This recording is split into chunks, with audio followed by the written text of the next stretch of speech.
On today's primetime local news, a rare coin goes for more than $50,000 at an auction in Wainwright. And a community basketball tournament brings diverse cultures together inside the border city. The Blue Bombers, 2019 Grey Cup champions. Plus a dominating win for the Winnipeg Blue Bombers, winning the Grey Cup after 29 years. Hey, I'm Eric Bay, and today we've made our way up here to Sandy Beach to check out the Sandy Beach Christmas Market and Festival happening here this Sunday. So we're going to have all the details and all that is coming up here this weekend for you to look forward to here tonight throughout the rest of the show.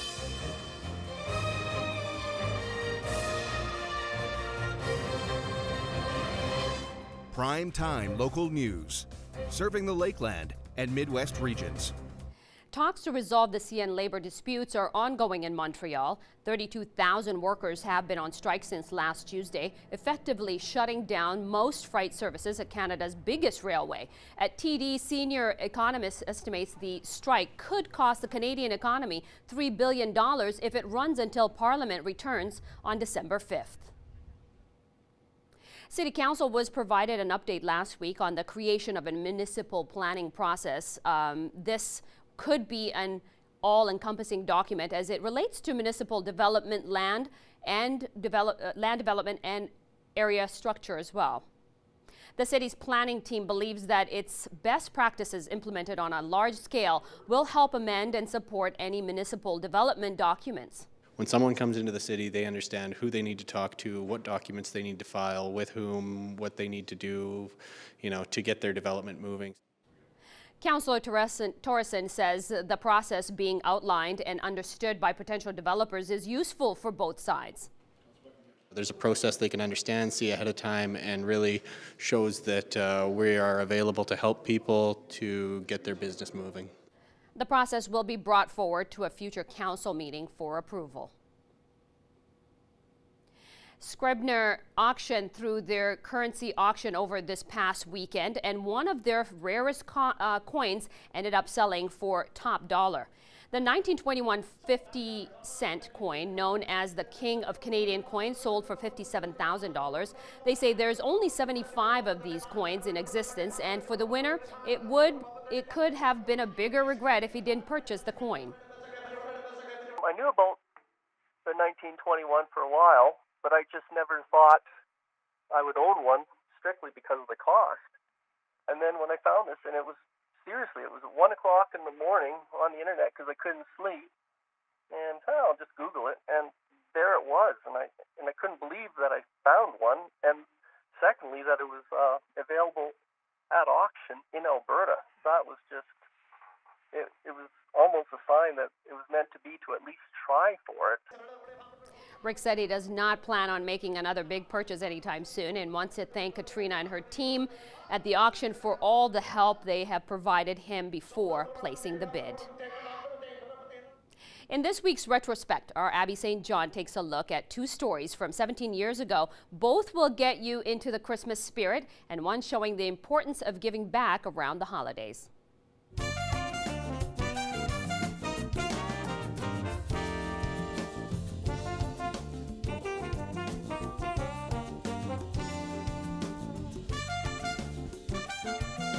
Back in November 2002, downtown Lloydminster was lighting up for Christmas.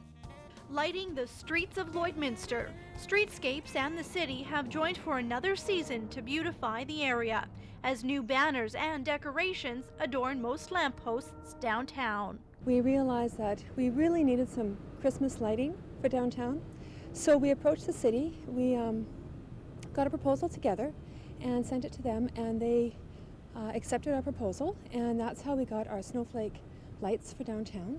We're hoping that the city will expand on that throughout the city, and with that we added our banners, our winter banners, which is a whimsical snowman to add to our theme. Also in 2002, students at Lloyd Comp High School are giving back for Christmas. Boxes are already filling up for Lloyd Comp's 4th annual Rudolph's Roundup. It's only been a few days since this year's collections began, and there is still plenty of work to be done. For women, we're trying to get 125 laundry baskets, and 300 for the children.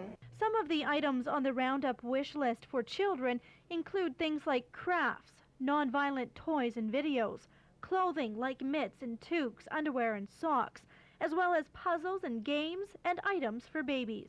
To fill the women's baskets, things like beauty and bath products, certificates, taxi passes or phone cards, clothing, blankets and towels, and kitchen items are all needed. For this week's Retrospect, I'm Abby St. John. Retrospect this week is brought to you by Webb's Ford. Worth your while to drive the extra mile. Webb's Ford in Vermilion. And now to our Eric Bay, who was on location earlier today. Back here today out at Sandy Beach, and today we are going to be talking about this weekend's Sandy Beach Christmas Market and Festival. And I'm joined now by one of the organizers, Kathy Cross. And now, can you tell me a little bit about where the idea did come from to start this up? The idea for the Christmas market came from after holding 3 really successful outdoor markets here this summer out at Sandy Beach.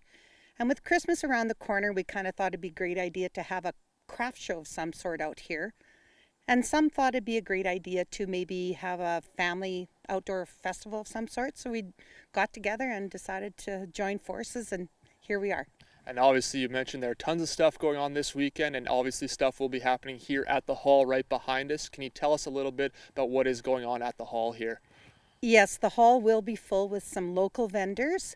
We have some of our local artists that many people are familiar with. Diane Lee with her Sandy Beach Soapery. She makes homemade organic soaps. France Allard McGee with Studio 31 by France, who has stunning handcrafted jewelry. I myself will have my Kathy's Creations with my fleece collection.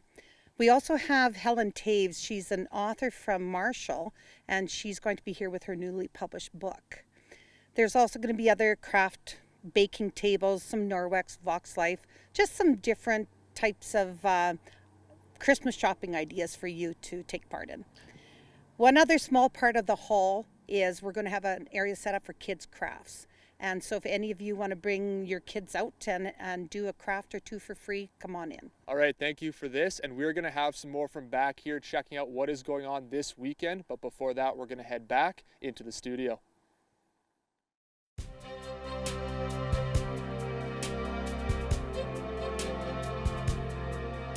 It is -3 here in Lloydminster currently in fairly cloudy skies, and it's been on and off snowing for the majority of today, and it will likely continue into this evening. 16-kilometer-per-hour winds coming in from the west, making it feel like closer to -8 degrees. Across the region, -3 also out in Red Deer, then -2 in Rocky Mountain House, Jasper, Edson, Whitecourt, and Cold Lake, -1 in Edmonton and Athabasca. And then on the Saskatchewan side, -3 in Saskatoon, -5 in Melfort, -4 in Prince Albert, -2 in Meadow Lake, and also out in North Battleford. And currently in North Battleford, they're experiencing some snowfall with a wind at 5 kilometers per hour coming in from the west-southwest, which will pick up overnight to 11 kilometers per hour coming in from the northwest, where they'll also experience some snow overnight, where it'll drop down to -7. And then tomorrow, a daytime high of -3 with the wind at 9 kilometers per hour coming in from the north-northwest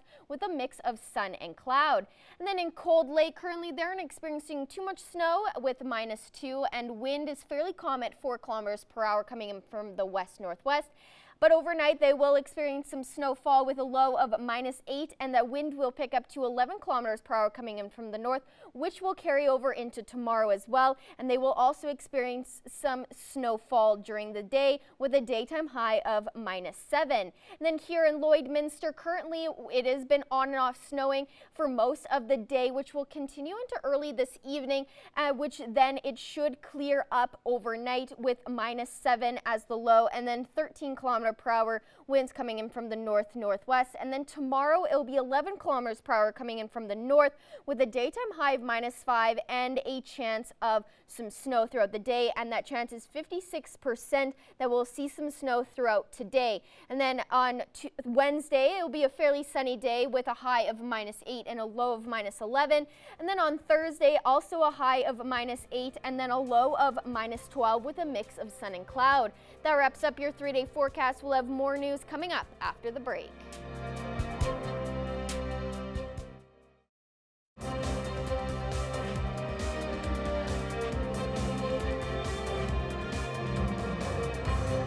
Welcome back. Legislation introduced by Alberta Agriculture Minister Devin Dreeshen is set to overhaul many of the farm and ranch rules put in place by the former NDP government.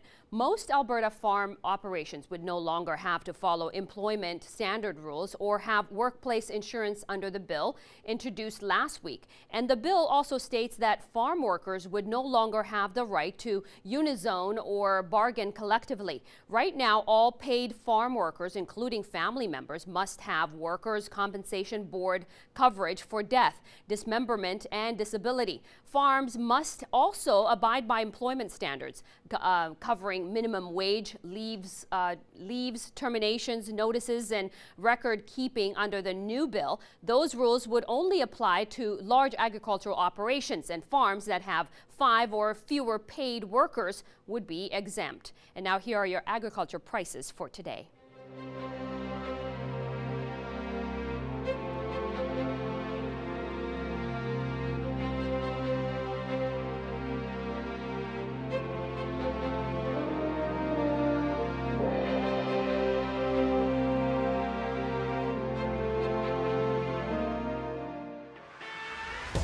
We're a part of less than 5% of Canadian auto body shops and Lloydminster's only locations with certified collision care recognition at City Centre Auto Body.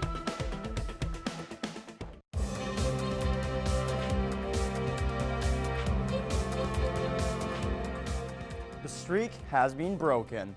Last night's 33-12 victory for the Winnipeg Blue Bombers over the Hamilton Tiger Cats ended a 29-year drought. The Blue Bombers, 2019 Grey Cup champions. The champions started their journey by beating the Calgary Stampeders, then the Rough Riders. Defense was the key for the Blue Bombers. Led by the Defensive Player of the Year, Willie Jefferson, the Bombers had 6 sacks, 2 picks, and 2 forced fumbles. For the Ticats, their 20-year drought continues. After the highlight reel season, they set a franchise record in wins this season with 15. Friday night saw E.S. Laird Middle School play host to a couple of different groups for a community basketball tournament. The Ahmadiyya Muslim community teamed up with the Thunderchild First Nation to make the Friendship Basketball Tournament.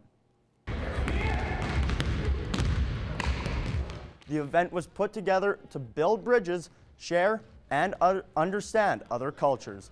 This is the first game of the tournament. According to Lloydminster Ayman Mansour Azim, many other games that we'll be playing with the communities that reside in Lloydminster as well as outside the neighboring Lloydminster communities as well. Azim added that basketball is an easy platform for discussion. Where you have a sports kind of environment, you better get to know each other, and then afterwards you share the culture, you know about what's going on, within the town and with others as well. Community groups from Edmonton, Saskatoon, and the Lloydminster area have been invited to play. The Lakeland Rustlers volleyball teams combined for a clean sweep over the Concordia Thunder this weekend. The women won both matches 3-0, extending their winning streak to 6. We kind of started to pull together as a group last weekend and starting to play more consistent together, trying to build that chemistry. It's gotten pretty good, pretty consistent. The men had to battle the Thunder for both victories, particularly coming back from a 2-set deficit on Saturday. Coach Taylor was pleased with the effort off the bench, including Rustlers club alum Mason Short. A little bit of jitters at the start and then basically controlled it after that. So hopefully going to be a little bit more consistent on it at the right side now for us. If he continues to play well and continues to get better, I think he's got a good future at that spot. Lakeland's basketball teams split their weekend series with the Augustana.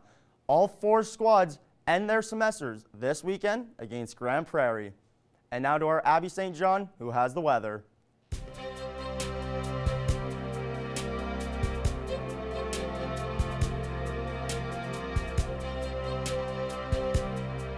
Thanks, Evan. Well, taking a look at our satellite radar, most of the region has been experiencing some snow throughout the day, including here in Lloydminster. It's been on and off for most of today, and it was a fairly cloudy, overcast day. But the parts where it didn't snow were actually quite nice, just a little bit cooler, and there was a little bit of wind. In the North Battleford, Maidstone, Macklin area, they are also experiencing some snowfall and could possibly into tomorrow. Same here, there is a chance that we could see some snow heading into tomorrow and still some snow into this evening as well.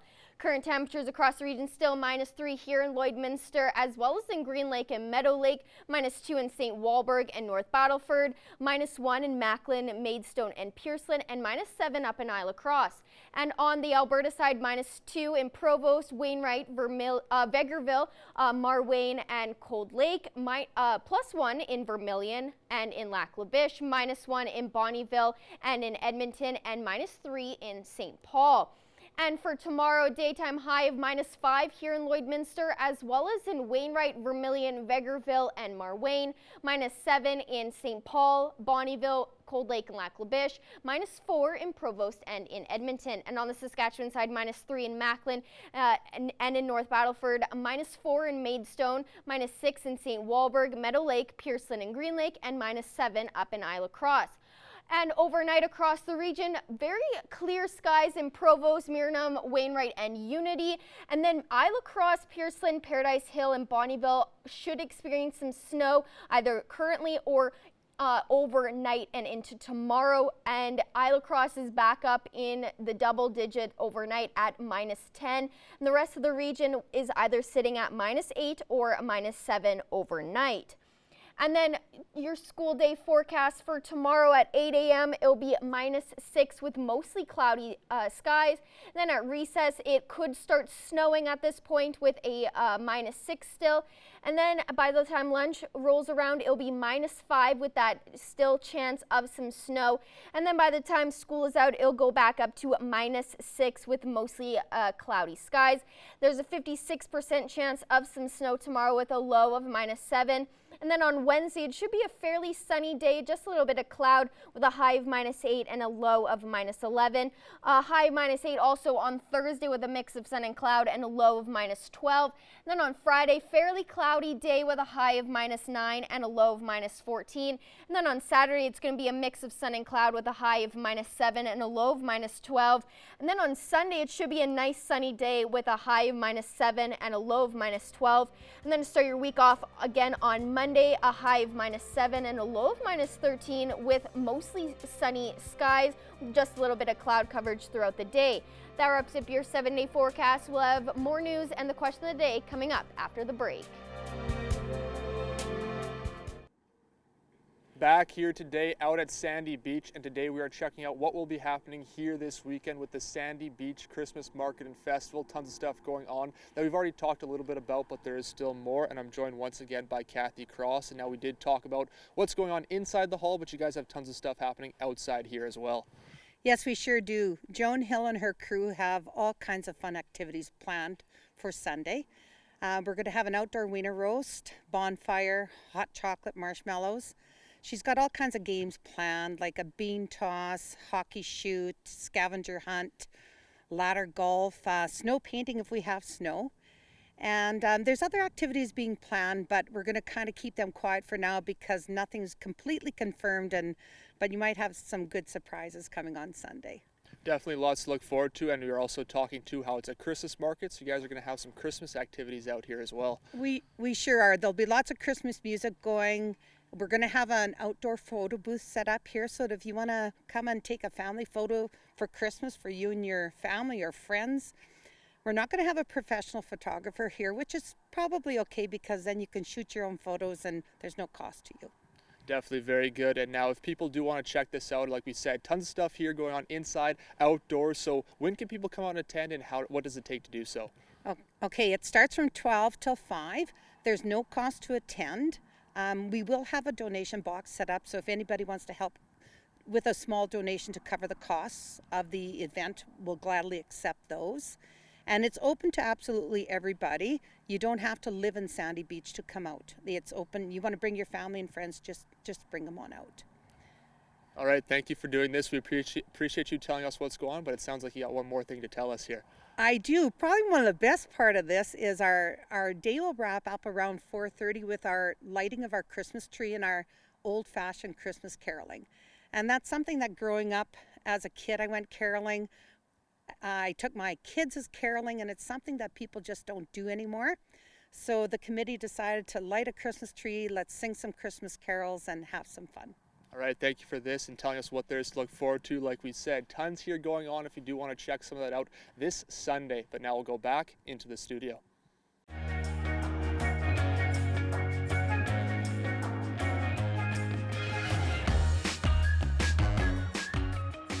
This weekend was so hot for sports and CFL especially because the Grey Cup was happening, and the question of the day was, were you satisfied with the 107th Grey Cup championships, and what stood out to you the best out of the whole thing? I think for me, because I'm from Calgary, I wasn't able to be at the game, so my sister would send me pictures and video constantly throughout the whole show, and so I got a chance to watch that, and I really enjoyed it, and I thought, a lot of people were excited when they were there. So what did they say on Facebook? A lot of people chimed in saying that they just watched Keith Urban's performance, saying that it was fantastic. One lady saying that she didn't even watch the game, she just watched the halftime show, which is fair. I personally didn't watch the game or the halftime show. I didn't really watch any of it. Yeah. I didn't care who won because it wasn't an Eastern team, or at least Edmonton or Saskatchewan. If either of those teams were in it, I would have definitely been into watching it. Interesting you say that, because for me, any Canadian team that wins, I get excited. And for the Bombers, it was 29 years. Yes. Oh my gosh, that's such a long time for them to be waiting to win. So it was exciting to watch that part in terms of watching it through the little videos that my sister was sending me. Yeah. So I enjoyed that. And I thought Keith Urban was okay from what I heard. And I don't know if that was her phone or not, but it wasn't the greatest performance, but I like Keith Urban, and I think it was great to have him there for halftime. So that's awesome. Yeah, I mean, it's a big name for them to have. I know they had Shania Twain a few years ago, which was phenomenal. Yeah. So having a big name like Keith Urban as well really does make it for a good game or good show, because you're definitely, anticipating it. Oh, for sure. And it's so exciting to be there live too. I miss it. I miss being there every year or every time it comes on. The Grey Cup is not always, it is every year, but it is nice to watch it, right? Yeah, because when they were in Edmonton, I was there for the Grey Cup down on the field of TSN, so that was by far the craziest. The best is being on there. Anyway, another exciting thing is Pets of the Day, of course. New week, new chance to win a gift card from the Pet Pad, and here's some of the cute ones that we got for today.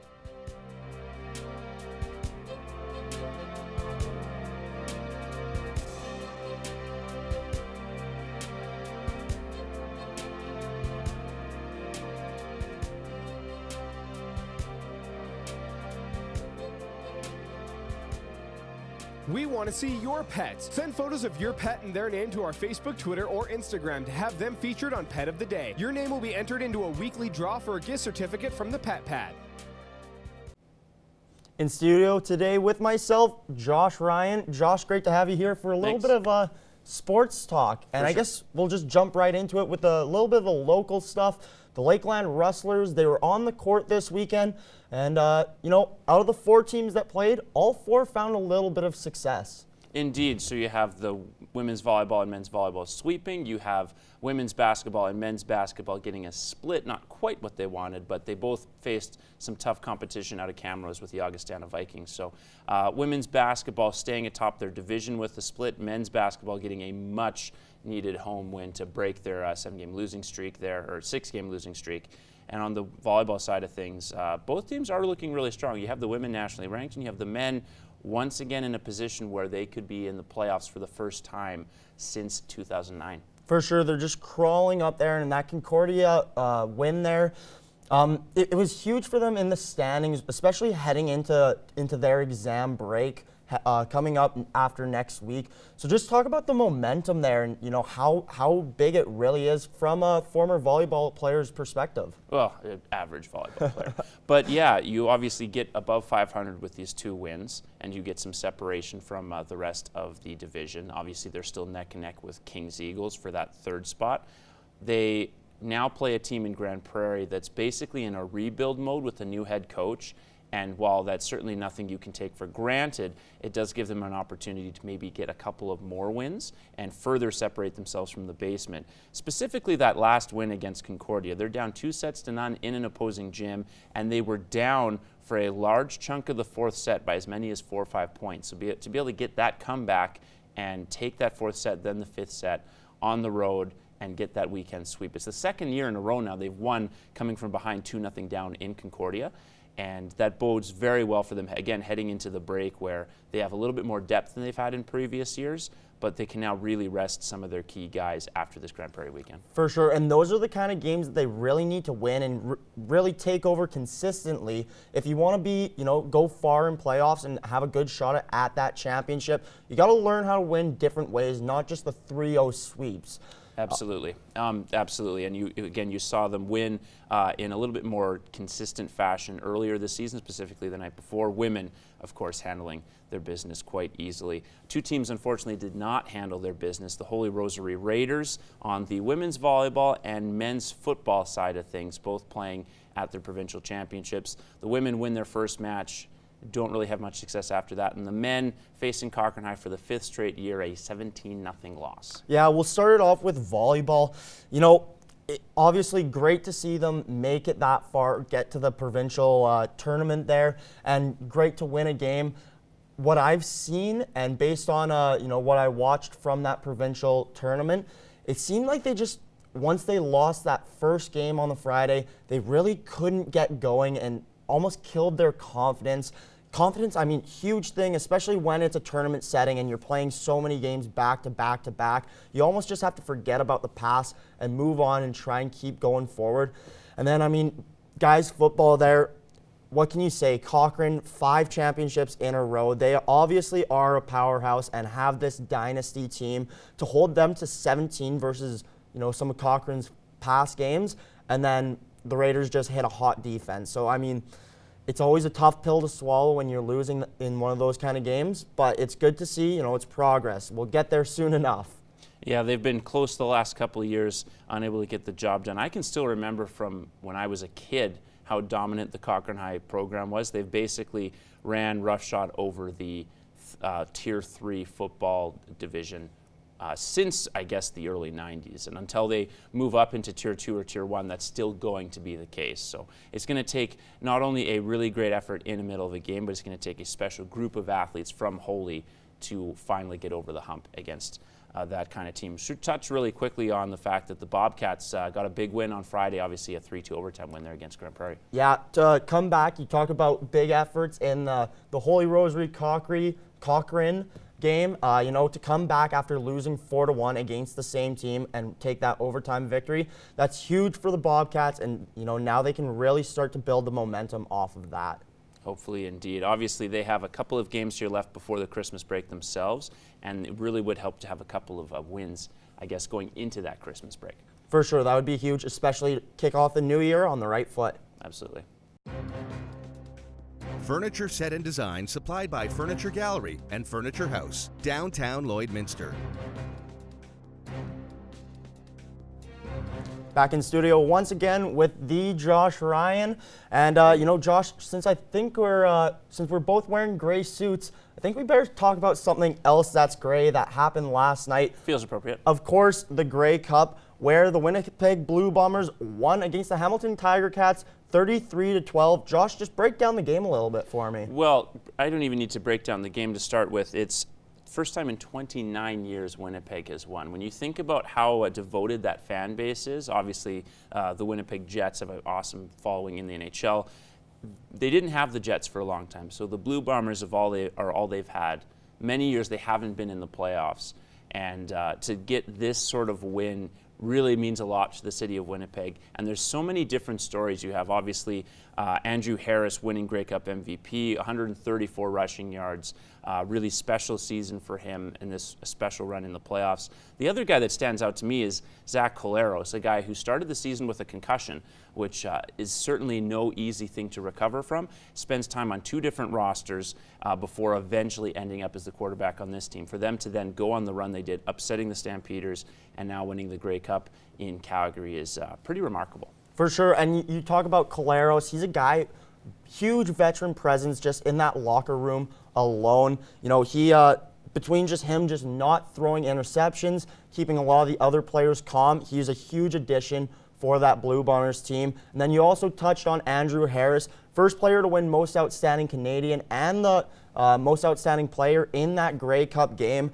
And then also just being from Winnipeg and coming to the Blue Bombers and saying, you know, I'm here to win a championship for my city. I agree, that's huge. Another player who really stood out to me, another Winnipeg player, or rather from Winnipeg, Dembski there. Him and Harris actually went to the same high school. So just to have two high school athletes now playing in the CFL, not just playing, but dominating and winning the Grey Cup, I think that's a pretty unbelievable storyline there. For sure, and obviously you, as a fan, you sometimes want the games to be a little bit closer, but for fans of the Blue Bombers, and certainly the Blue Bombers players, there's a certain satisfaction they can take from winning the game as dominantly as they did, holding the ball for 35 minutes of the entire runtime, a pretty specifically dominant performance. A team that has not been very dominant in recent weeks, certainly, is the Toronto Maple Leafs.